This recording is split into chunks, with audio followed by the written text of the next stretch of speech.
ગુજરાતી ભાષામાં સે તાજા સમાચાર, દૈનિક અપડેટ્સ, હાલની ઘટનાઓ. હમણાં જ સબસ્ક્રાઇબ કરો અને નવા સમાચાર પામો.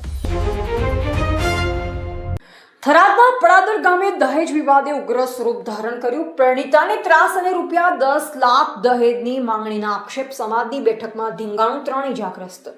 થરાદ તાલુકાના પડાદર ગામમાં દહેજ વિવાદને લઈ યોજાયેલી સમાજની બેઠક દરમિયાન ધીંગાણું સર્જાતા 3 વ્યક્તિ ઇજાગ્રસ્ત થયા હોવાની ઘટના સામે આવી છે. ફરિયાદી પરિવારના જણાવ્યા મુજબ પડાદર ગામના સેવંતીભાઈ અમૃતભાઈ પંડ્યાની દીકરીના લગ્ન સુઈગામ તાલુકાના બેણપ ગામમાં થયા હતા. લગ્ન બાદ સાસરિયા પગઝરા પરિણીતાને વારંવાર માનસિક તથા શારીરિક ત્રાસ આપવામાં આવતો હતો.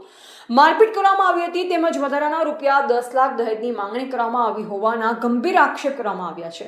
પરિવારના જણાવ્યા અનુસાર આ મામલે સમાજના આગેવાનો સમક્ષ રજૂઆત કરવામાં આવી. ત્યારબાદ બંને પક્ષ વચ્ચે સમાધાન લાવવાના પ્રયાસ રૂપે બેઠક યોજાઈ.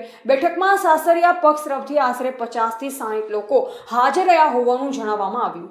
બેઠક દરમિયાન વાતચીત ઉગ્ર બનતા ધક્કા મુક્કી અને મારામારી થઈ. ઘટનામાં સેવંતીભાઈ અમૃતભાઈ પંડ્યા, પ્રદીપભાઈ સેવંતીભાઈ પંડ્યા તથા જીગરભાઈ ભાણેજ ઇજાગ્રસ્ત થયા હોવાનું જાણવા મળ્યું. ઇજાગ્રસ્તોને સારવાર માટે ખસેડવામાં આવ્યા. ઘટનાની જાણ થતાં જ પોલીસને જાણ કરવામાં આવી અને સમગ્ર મામલે તપાસ હાથ ધરવામાં આવી હોવાનું જાણવા મળેલ છે. ફરિયાદી પરિવાર દહેજની માંગણી, પરિણીતાને થયેલ ત્રાસ તથા હુમલામાં સંડોવાયેલ લોકો સામે કડક કાનૂની કાર્યવાહી કરવાની માંગ કરી રહ્યા છે. એવા રણાભાઈ પરેગી, વાવથરા. મારું નામ પંડ્યા સેવંતીભાઈ અંબારામ, ગામ પડાદરનો વતની છું અને મારે દીકરી અને મારો દીકરો છાટા પદ્ધતિથી બેણા રાયચંદભાઈ હરદાસભાઈને ત્યાં પરણાવેલા છે.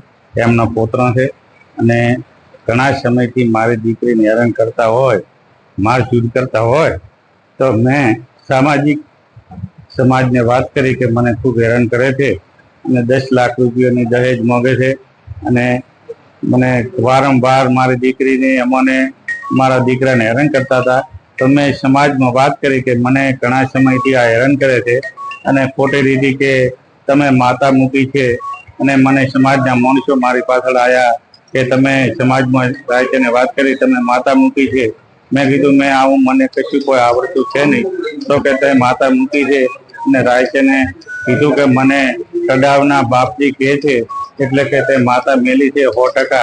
અને મેં કીધું સાહેબ નથી અને કે તે તારી દીકરીના કે કર્મો કરાવેલા છે અને સાકર મંત્રીને અને અમને કે નજર લાગી છે. આવી ધાક ધમકીઓ કાયમી હાલતા વારંવાર પરેશાન કરતા.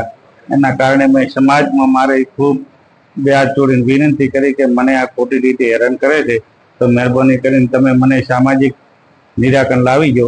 તો સમાજના વડીલો આગેવાનો બધા આવી અને બેણપના એમનો ડાલો ભરાઈને આવ્યા અને જેમ તેમ સામાજિક ઘડીક ચર્ચાથી પછી દારૂ પીધેલી હાલતમાં બધા હતા અને ડાયરેક્ટ કિશોરભાઈ ધીરાભાઈ પંડ્યા એ ઉશ્કેરાઈ ગયો.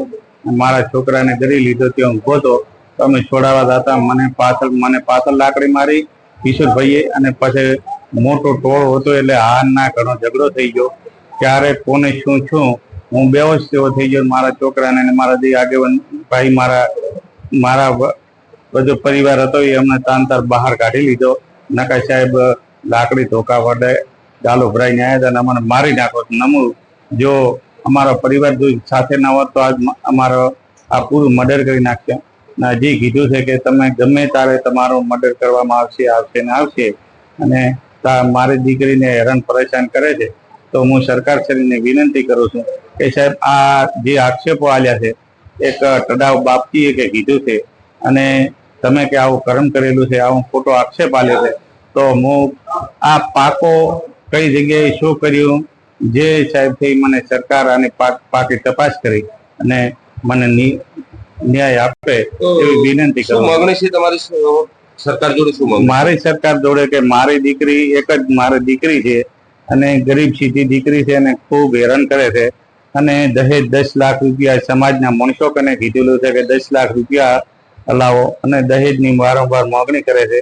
મેં મારી રીતે ટાટા પદ્ધતિથી લગ્ન કરેલા છે પણ એ ખૂબ મને હેરાન કરે છે. મારી દીકરીને હેરાન પરેશાન કરે કે તે ખોટી રીતે કે તારા કર્મ કરાવેલા છે તે સાકર મંત્રાવી લાવી છે. ઘડીક કે તે બાવો અમને કહે છે કે માતા મૂકી છે. તો હવે આવું સાહેબ આ હું કોઈ દીવાની દીવટ કે હું કોઈ પણ ગીતા દીદીની સાક્ષી અત્યારે હું કહું છું હું કોઈ દેવ બાબતે કોઈ જાણતો નથી, પણ મને 1 વર્ષથી એટલો હેરાન પરેશાન કરે છે કે હવે હું મારે ક્યાં જવું. મેં સમાજ ભેગી કરી તો સમાજ વચ્ચે આવીને બધા તમામ દારૂ પીને આવેલા અને એવો હુમલો કરેલો તો સીધા અમારા ભોણેજ અને મારા દીકરા ઉપર ડાયરેક્ટ હુમલો કર્યો. અમે છોડાવવા જતા કિશોરભાઈ ધીરાભાઈ પંડ્યા સીધી લાકડીને ધોકા લઈને આવ લેતા મને મોરામાં સીધી મારી દીધી, બેહોશ કરી દીધો. એટલે મારા પરિવાર સાથે હતા, તાંતાર ઉઠાવીને મને બહાર લઈ ગયા કે મારી નાખશે. પછી ટોળામાં હલા બોલ થઈ ગયો, કોણે શું કર્યું શું અમે બધા બેફોન જેવા થઈ જાય. એટલે લોબી માહિતી નથી, ક્યારે કોને સોર્યું એ કોઈ માહિતી નથી. અમારા